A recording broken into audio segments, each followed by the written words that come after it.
Hello, welcome to this episode of Martial Truth Podcast, The Beginner's Mind. Before we get on with that, as usual, please, if you enjoy the channel, please become a subscriber. Click that like button, share the videos, really appreciate it. We have over 2,000 videos when you include the shorts I've been putting up recently on the channel. Closing in on 17,000 subscribers, almost 140 members. Consider becoming a monthly member. It helps. We have some other things coming up in the future. We'll be getting back to interviews soon with some outstanding martial artists. I'll be in New York, July 31st to August 2nd, I believe it is. I'll be teaching definitely some Mariyoshi Kobudo, Chen style Tai Chi Chuan practical method, Ishinryu karate.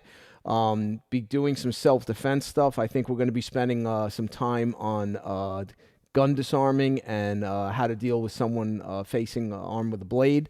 So we'll be doing a bunch of that. So if you're interested, reach out to my student, James Waller. Again, I'll put the contact details in the description. You can go on Facebook. There's an event on Facebook. If you put in my name, I'm sure it'll come up. All right. And I hope to see a bunch of you there. We saw some new faces there at the last one I did back in January. And it'd be great to see some more new faces there at this one. All right. So hopefully see you there. So let's talk about the beginner's mind. So what do I mean when I talk about or make a statement like it's important to keep a beginner's mind or a beginner's mindset? For myself, I always try to be a beginner at something. All right. I have this resume. All right. I get told all the time, wow, your martial arts resume is very impressive. Oh, thanks. I'm glad people feel that way. Okay. The problem is I can't feel that way. So, once a senior teacher loses that kind of fire in his belly to learn something new, I think he slowly becomes a little stale. Where the mindset creeps in that, well, I've got all these accomplishments. I've trained in these different arts, or even if it's one art, but you're very senior in it. And okay, good. I've accomplished what I wanted to accomplish. For myself, I never feel that way. I've trained in a lot of martial arts. All right. So just to run through the list briefly. All right. Ishinryu karate, Sosui Shiru jiu-jitsu, Shindo Musuru Jodo, Yagyu Shin Kageru, Tenshin Shoden Katori Shinto-ryu, okay, Muso Shindenru Iaido, okay, Shihei Kwan, Feeding Crane Kung Fu, Cup of Coffee, and a bunch of other arts, okay, Naginata, Judo. All right. So, and I've attended seminars in other arts where I just wanted to experience what that art, some of the things that art entailed. All right. But for myself, my problem is I like martial arts. I love martial arts. All right. So it's not like, it's a love. All right. It's my passion. All right. I've been doing it now 47 years. I've devoted most of my life to its study and then teaching of it. All right. Now, hopefully promoting it through this. So it's important to me. I realize that it's not necessarily important to most of the people in the world, which I think helps to keep me grounded in realizing that, what the martial arts are important to me and they're important to the people that watch this podcast.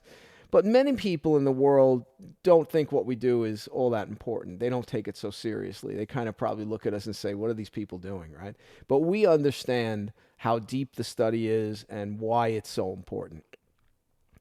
So for myself, I've always tried, like I like to say, I always like to have a white belt in my bag, meaning that I'm always studying something where now I'm putting the white belt back on, right? And again, it forces me, one, the ego, right? Oh, yeah, well, you're Mike Calandra, and you're this, and you're that. Okay, but I don't know every art.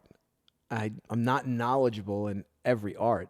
So now I'm walking in and being just Mike Calandra, the guy who's just going to practice. So the reason I decided to do this podcast and talk about the importance of this mindset and maintaining this mindset is, um, yesterday I drove 50 miles into Phoenix to begin training with Ted Rabino sensei. Ted Rabino is a very well-known instructor out here in Phoenix. Long time dojo, I believe going back to the 70s. Student of Shitoru, Okinawan Kobudo, Yamani-Ryu, Silat, Filipino Martial Arts. He's got a guy with a serious resume. I reached out to him through an introduction by Jun Gotiko to possibly begin training with them in Filipino martial arts. And, I called and I asked, I said, look, I could probably only get there once a month, and would that be okay? And he was like, yeah, sure. Yeah, you can come in once a month. So I was like, great. So last night I went to my first class. They meet in a park, and it's a small group of people, and it was great, right? And what am I doing? I'm struggling like everybody else, right? Because prior to this, I've had basically a cup of coffee in Filipino martial arts.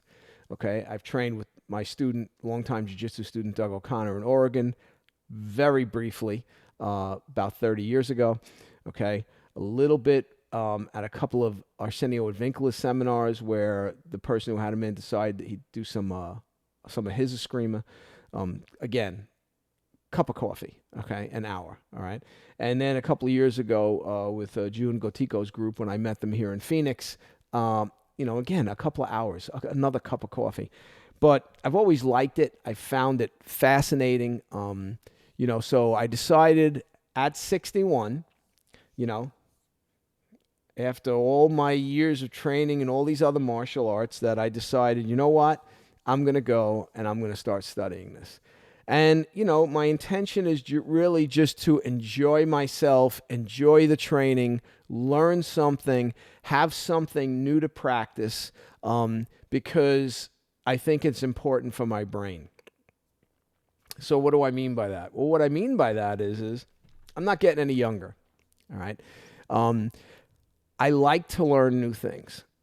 And those new things could run a gamut. Maybe it's some, like a couple of weeks ago, I made a couple of chishi for the dojo. I'd never made chishi before, right? So I made them. They actually came out really good. I was quite surprised and quite happy, all right? I'm going to be installing a weapons makiwara outside the dojo in the coming days, all right? Again, something I haven't done, but I have a plan of how I'm going to do it and the way I'm going to do it. So hopefully it'll work out and be good and be something I can use and the students here can use, all right? So I'm always trying to challenge myself with learning new things because it forces my brain to change a gear.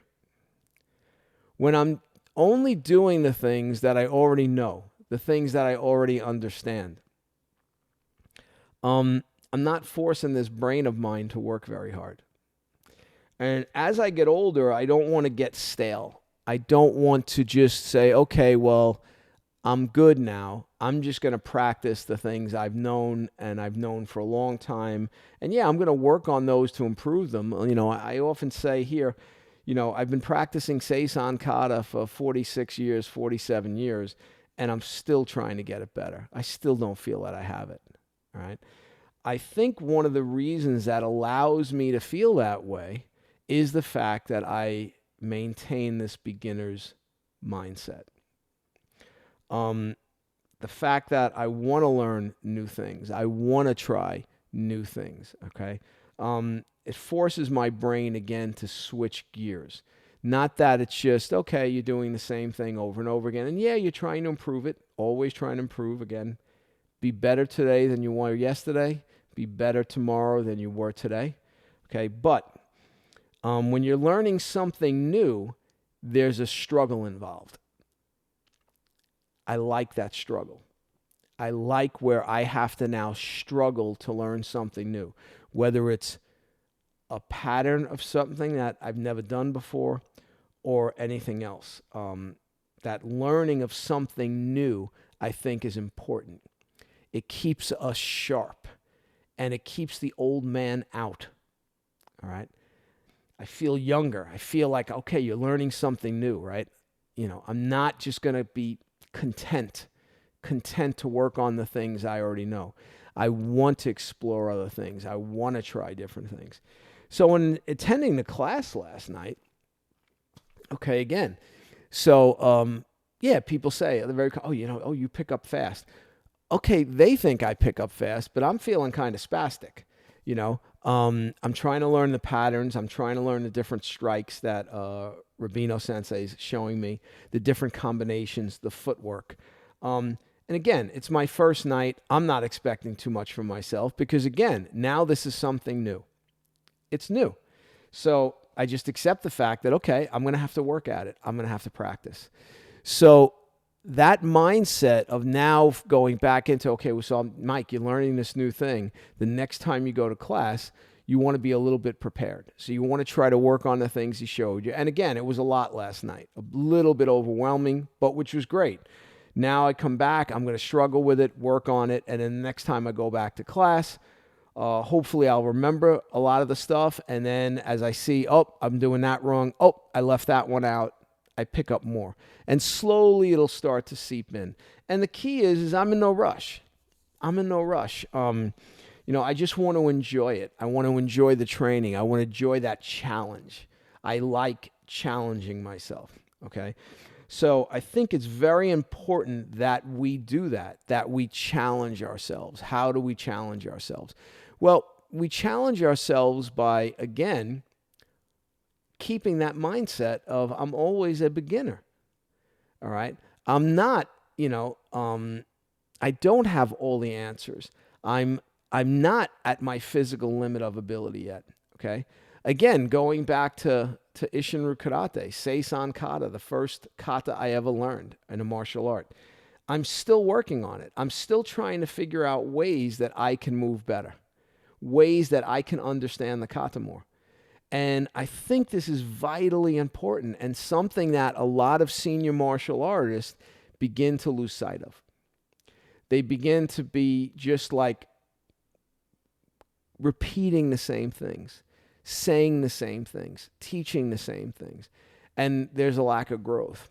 What I've found with myself is that the study of all these different arts has given me insight into all of them. So, I started studying jiu-jitsu, right? So recently on a podcast, let me just jump to here. Recently on a podcast, I was asked a question, Sensei, after looking at your background, I don't get the feeling that you started training in other arts because you thought Ishinru Karate was lacking, because that's my first art, the first thing I ever studied. And I said, yes, you'd be correct on that. I don't feel it's lacking. I feel the way a lot of people practice it now is lacking, and they're leaving out a lot of aspects of the art, but I didn't feel it was lacking. I studied other art because I felt that art emphasized different things, and I wanted to see what that art was about, okay? And in that case, it was jiu-jitsu, Sosui Shiru Jiu-Jitsu, which is a samurai art, 350 years old. Training process is different, okay? Techniques, some the same, some different. So in studying that, it improved my karate, maybe joint locks and throwing techniques mostly, but also in the jiu-jitsu, my strikes. When I would train in Japan and I would throw a punch or a strike in the jiu-jitsu, the instructors their eyes would light up for a second, right? Because again, most of the jiu-jitsu guys don't have the karate background, so their striking prowess wasn't up to snuff. So I immediately began to realize that studying other arts, it wasn't a question that Ishinru lacked something that jiu-jitsu had. No. It was that, jiu-jitsu emphasized things that maybe the karate didn't emphasize as much. And then karate emphasized things that maybe the jiu-jitsu didn't emphasize as much. So I felt that they helped each other. And then when I got into other arts, the next art I began to study was Muso Shinden Rui-Aido.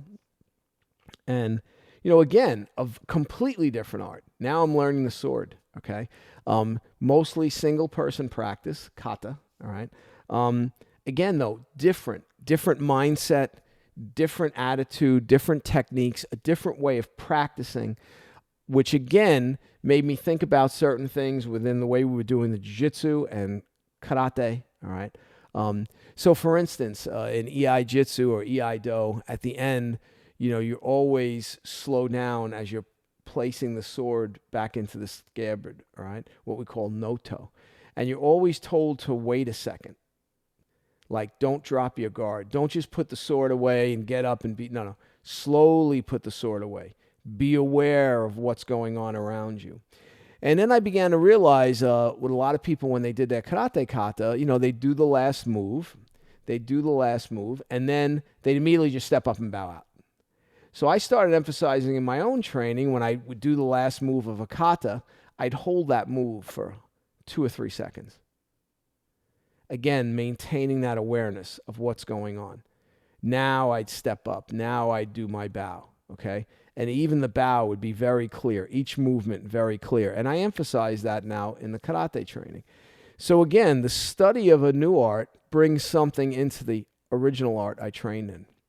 So as I went through my martial arts career, if you want to talk it, or training in all these different arts throughout all these years, I found that they all complemented each other if you looked for similarities. And of course there were differences. There's always going to be differences, but that's good too. Well, why does this art do it like this? Why does this art do it like that?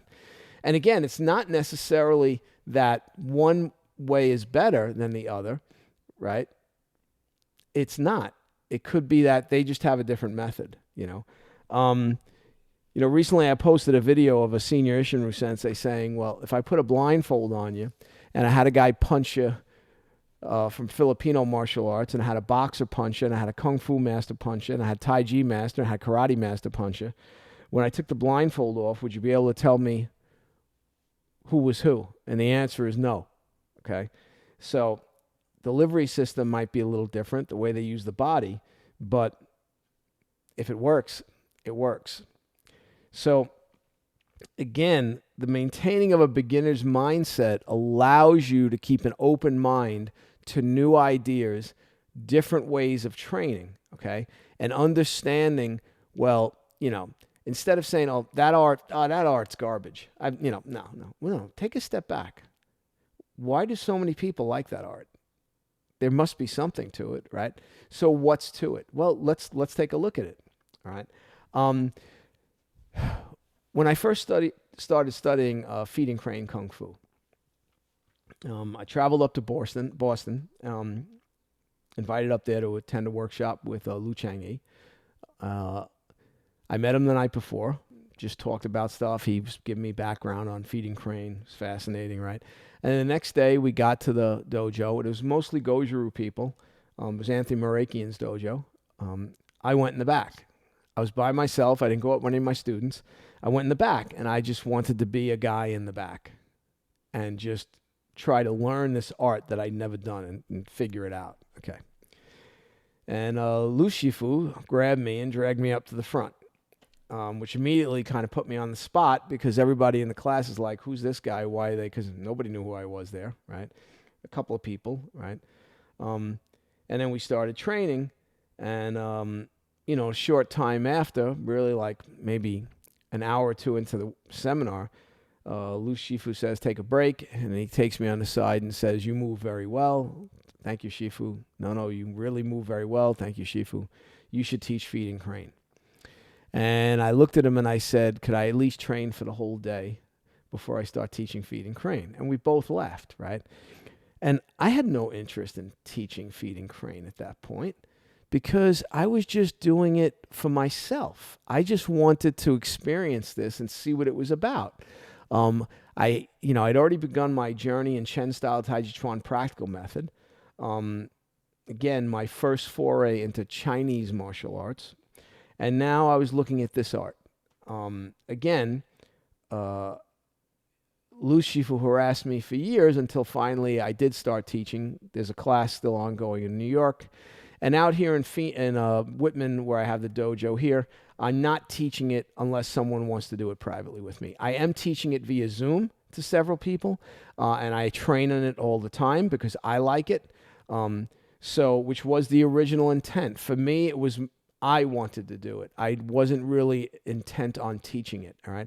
And honestly, when I first started studying Chinese martial arts, my first introduction was Qigong in Japan at the Jodo dojo I was training at. Hoshino Minoru sensei is a senior Chinese martial artist in Japan. We were basically the same kind of rank, equals in Jodo. He let us know that, hey, I'm doing a Kiko class on a Saturday. Would you guys like to come? What's Kiko? Oh, it's Qigong. Oh, okay. I'd never done Qigong. Me and my guys look at each other, said, sure, we'll come. And we experienced that. We found it interesting. I was getting a little older. I was trying to look at martial arts now from also a health standpoint. Okay. We eventually brought Hoshino Sensei into New York for 10 days, did more Qigong. The last day, he did a little bit of Chen Tai Chi. And we were like, oh, what's this? Then, as people have heard the story, met Chen Zhanghua, now a disciple of Chen Zhanghua for 25 years. And the rest, as they say, is history. Okay. Same thing, though, when I started studying Tai Chi, I didn't plan on teaching it. I was doing it for me. So I was just doing it because I wanted to train it. I'd heard about the health benefits. Then it turns out it's a very high level fighting art, martial art, and you can only get the high level health benefit if you're training in it as a martial art and understand the internal aspects of it. So again, opened my eyes, but what would happen was some of my senior guys that studied karate with me or kobudo or jiu-jitsu, they'd see me do the Tai Chi and they'd say, hey, could we try some of that? And then before you know it, I've got a class. And the same kind of thing happened with feeding crane. So arts that I originally studied just to do for myself, I wound up actually teaching. So now the class I went to last night in FMA and CLOT, I'm doing for me. I don't have any plans to teach it. I want to just train and have fun, learn something new, challenge myself again. The importance of challenging ourselves is just crazy important, whatever it's going to be. You may decide to take up a new activity, all right? We moved out here. My wife immediately wanted to learn how to use a firearm. So I taught her initially, and then she went and took firearms classes, all right? Now my wife, when we moved out here, the only piece of furniture we brought out here with us was the piano. It's a good piano. We brought it out with us. My wife always wanted to learn how to play piano. We moved out here. What did she do? Started taking piano lessons. She's doing piano now for 4 years. Great. I mean, I can hear the improvement in her. Phenomenal. Okay. She challenged herself to do something new. She decided she wanted to try kayaking. So we rented kayaks not too long ago. We went out on a lake here in Arizona. We had a blast.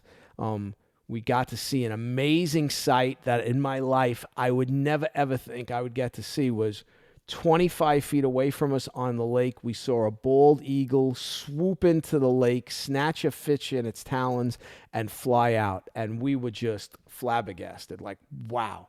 So again, sometimes trying something new can result in an experience you never expected, right? So it was great. And now for Mother's Day, I just bought my wife a kayak, and now she goes kayaking on one of the lakes that's not too far from our house here.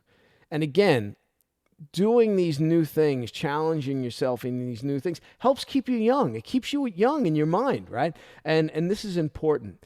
So I highly recommend trying new things. I highly recommend just go to a seminar in a martial art you've never done, but you've had an interest in. Experience it. That experience is good. Keeps your brain fresh. Keeps those neurons firing. That's what we want. Don't become stale. Don't become content, especially for our senior martial arts friends out there. Hope you've enjoyed this one. Just thought something I want to talk about, being I just started my new study in a new martial art, which I'm very excited about. Please, if you like the video, please click the like button, share, subscribe, consider becoming a member. If you want to purchase some merch, it scrolls across the bottom of the video. Feel free. Again, I'll be in New York beginning of August.